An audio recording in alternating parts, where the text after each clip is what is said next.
Yeah, guys, it's been a while. So today I would like to talk about engineering because when I went to university, I actually selected to pursue an engineering career, an engineering course, civil engineering specifically, and also I would like to talk about why being an engineer means you probably going to be broke. Okay, now, of course, when you study overseas, like myself, and then when you come back from Australia or New Zealand or UK, those are like the countries where parents send their kids to either study something related to engineering, tech, programming, because those countries they already have the expertise of doing so, right? So of course, your kids are going to be exposed to cultural shock. If you watch my previous video, I talked about studying in Melbourne. So that's where I was when I pursued my engineering course. Now, of course, you have exposure to um, site visits and practical experiences in the universities. But there are a lot of misconceptions of how you would progress as an engineer and um, how it would look in your linear progression versus mindset of how if you were to progress in your career, if you were to progress well, and if there are inspirations in yourself that you want to be a consultant or a contractor in Malaysia, I would like to highlight a few things about my experience. Okay, this is not necessarily true for everyone, but if you do want to do well in engineering, most likely you're going to be broke. Okay, uh, why I say that? So a little bit sharing of my journey in engineering is I was in one of the big companies here in Sarawak. I do not want to mention the names of the company, but I was in one of the firms in Sarawak. Now, as you enter a private firm, okay, a private firm is a non-government firm. It's sorry, it's not a government firm. Yes, it's a private firm. So my consensus is that if even though it's one of the biggest firm, but the career progression may not be as what we expect, because you know why, when you study engineering you have certain skill sets that not a lot of people have. You have the thinking of breaking systems into bits and pieces, and you have the ability to dissect, to analyze why a certain system is not efficient. That is your skill as an engineer. Okay, you're probably not the best when it comes to EQ, emotional quotient. You're very good in, I would say, IQ, but you don't have a very general knowledge per se, but you have a very mathematical mind and the ability to see things in numbers, because numbers cannot lie. But social constructs and policies have their own biases. Okay, so that's why we are engineers. Now, going back to my career progression, when you enter into a firm, it doesn't matter um, whether it's a Chinese dominant firm or non or Bumi dominant firm. It doesn't matter. Generally, these are the stories that I always hear, and it's true throughout all discipline, whether it's mechanical, civil, geotech, electrical. It doesn't matter. Okay, it doesn't matter. So your journey for the first 3 years is going to be the same. You're just going to go in, they're just going to put you in a certain project, and then you're going to be exposed. Of course, for the first 3 years is good to have some kind of experience, to be part of a big project. Okay, to be part of a big project, I was involved in one of the big highway projects here in Sarawak. Everyone should know what highway project I'm talking about. Okay, so I was involved, and of course the firm will place you in depending on your competency and depending on your experience and depending on your degree, because I did masters.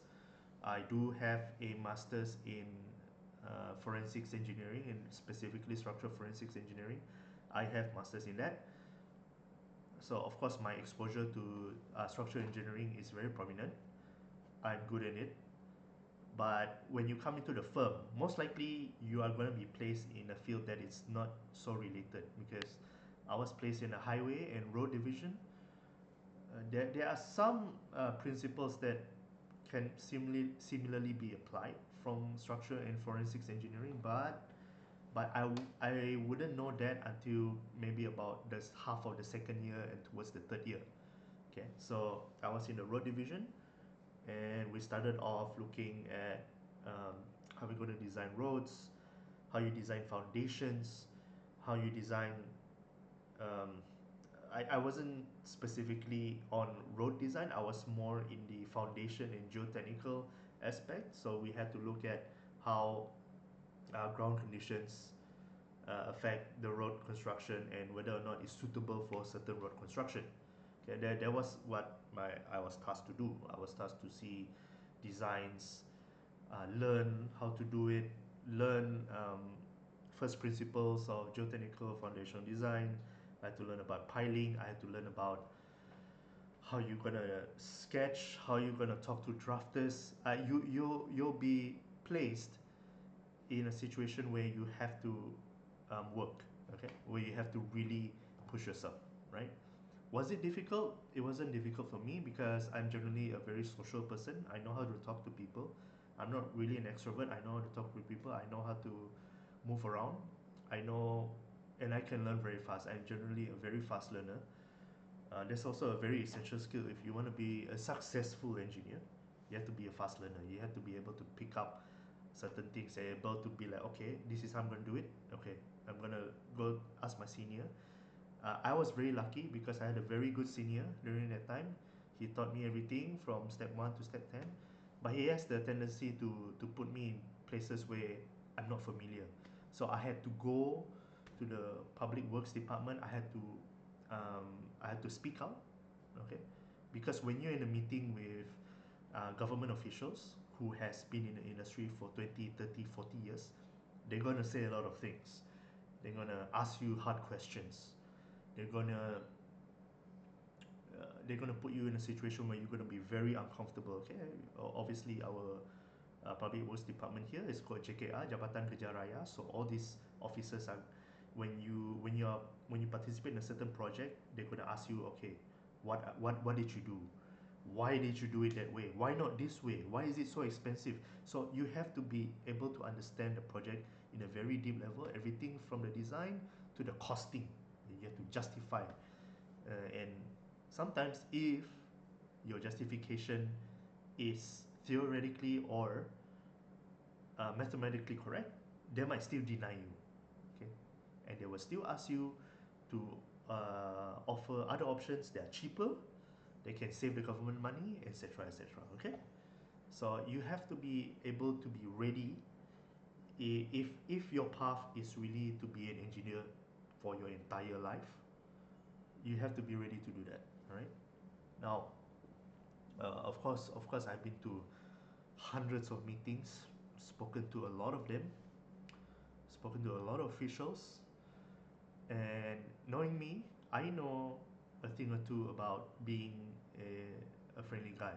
Okay, I guess I'm different in a way that because I was exposed to politics at a very young age, I know how to talk to people. I've been around a lot of powerful people, even at a very young age. So I know how to talk. I know how to converse. I know what to say. I know what not to say. I know when to say it. And I always do a background check on people. I know their capabilities. I know how they act. I know how they say things. I know how they think. So I have that advantage because um, I've been involved and mixed around with a lot of people of that kind of status from a very young age. Okay, so for me, it's not foreign. By the time I already know these policy people, policymakers, or even people in high positions. I'm pretty good friends with them. Okay, so I know how to put myself in a position where a lot of engineers do not have. Okay, so um, going back to your career progression, how I started was for the first 3 years, it was all about design. It was all about getting involved, doing the thing, doing the thing, doing the thing. Now things start to uh, look a bit dull after the third year because essentially you're doing the same thing. You're doing the same thing, and there's barely any progression in your career. Okay, and there's a lot of preferences. Okay, if you're not familiar, if you're working in a private firm, there are a lot of preferences that don't necessarily mean, yeah, that you're technically sound. It's just that you're very good at talking, which I am. I'm very good at talking. um, it's just that for me, I was more interested in having my own firm or partnering with someone, being a director of the firm, and to be able to find projects because I know my move around in my state. I know how to talk to people. I know how to pitch. So for me, that's no big deal. That's no big deal at all for me. Okay. So um, yeah, after the third year, nothing else to do. Even though you have new projects, it's pretty much the same thing. You're looking at roads and designs. So I asked myself where I want to go in the next 5 years or 10 years. So that's why I say if you're in a private firm, I mean, if you want to be in government, if you like policy and documentation and things that don't really involve numbers, because um, if you're in JKR, you're probably looking more into documentation. If you like those things, then go for it. But if you're more into numbers and actually designing and actually going to site and looking at things and arguing on in meetings, arguing with contractors, those things are fun.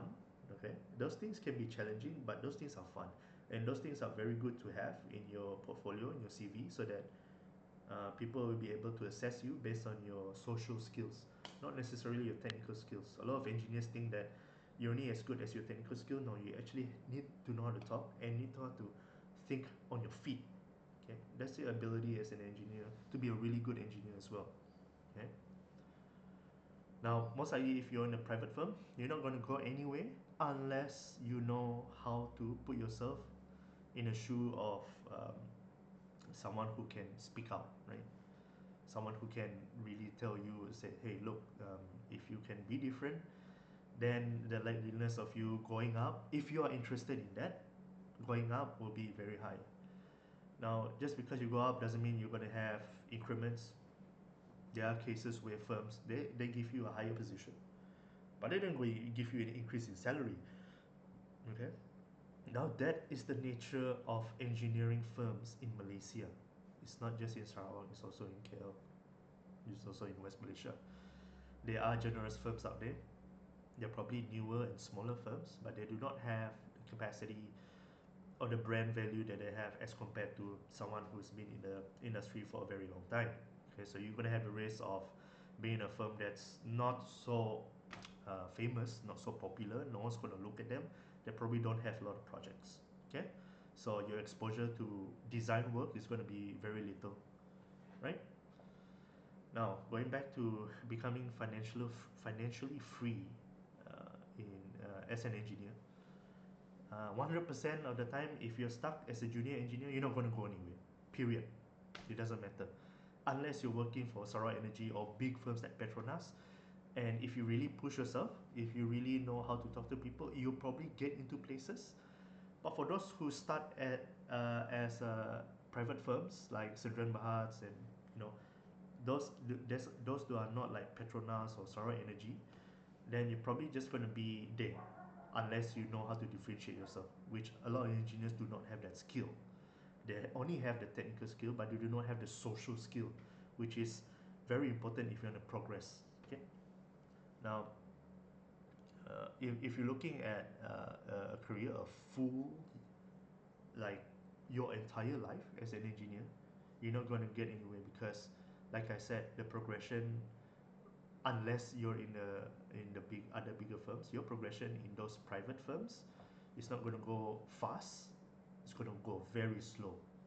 Okay, it's going to go very slow. You know, you probably you're probably better off if you want to be financially free.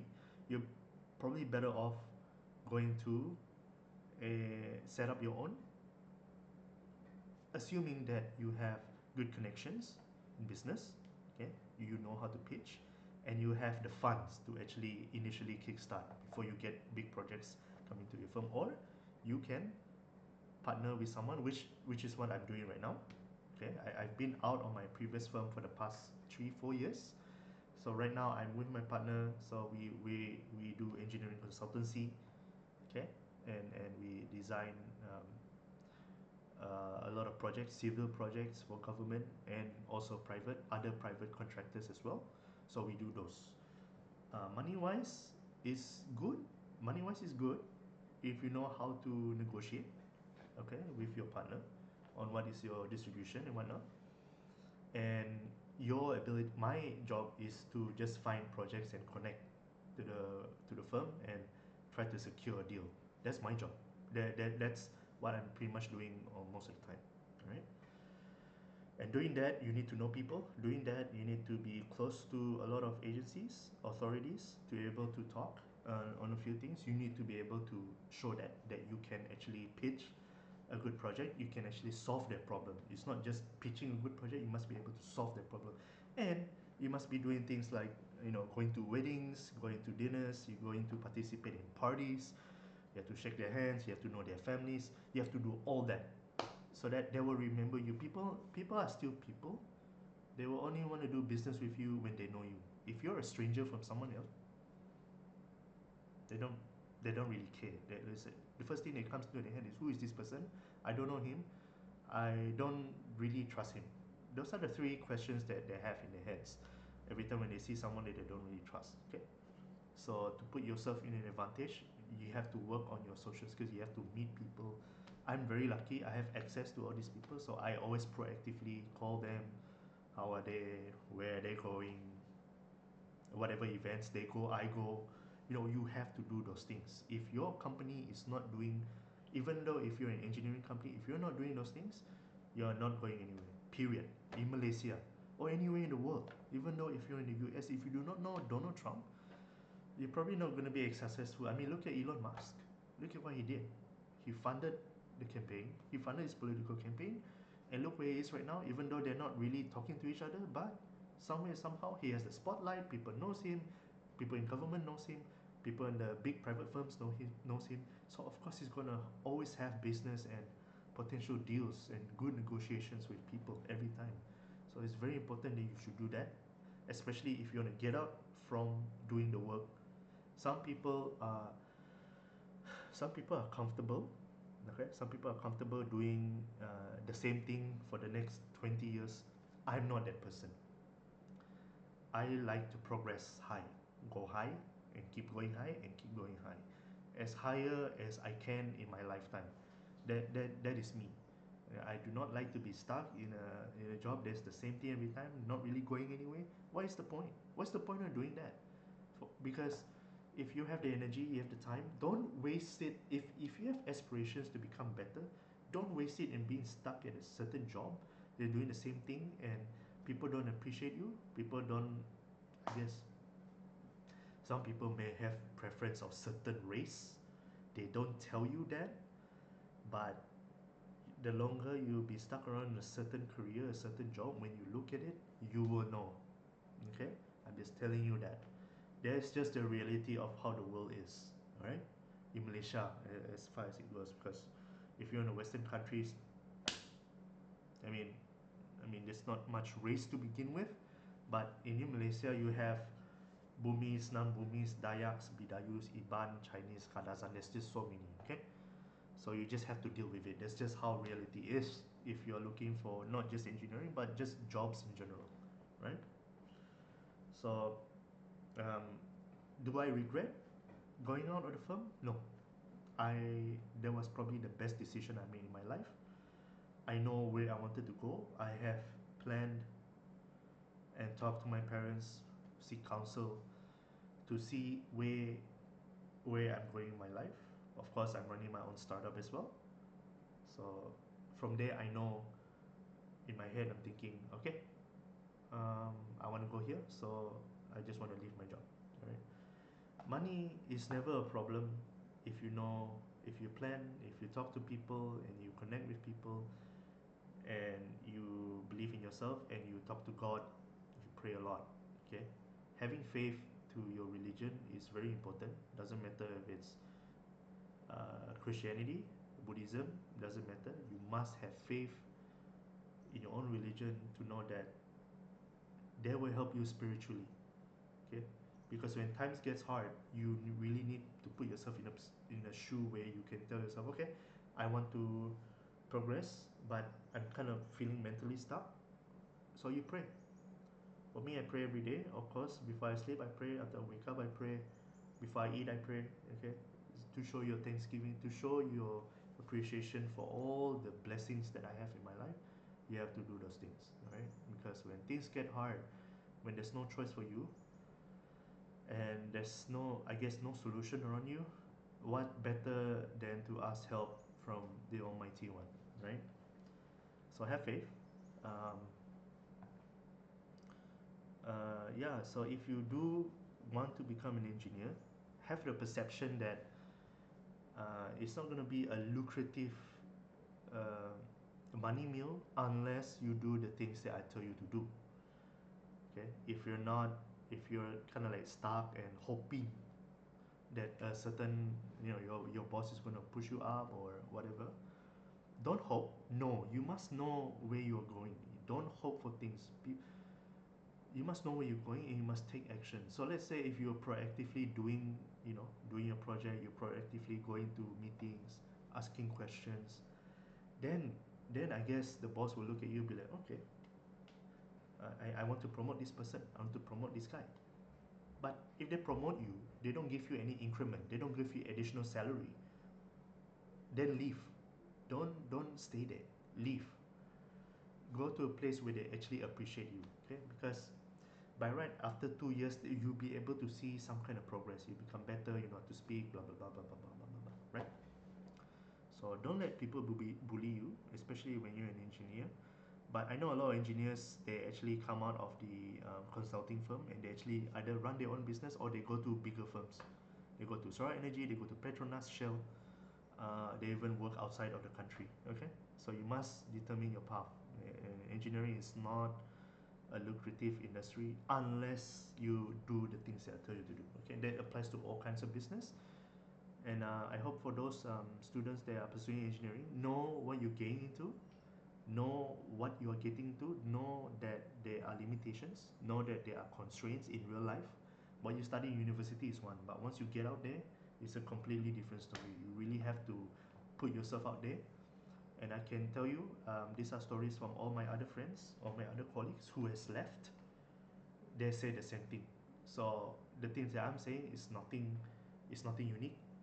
These are all the stories that I've collected, and these are the things that I experienced myself.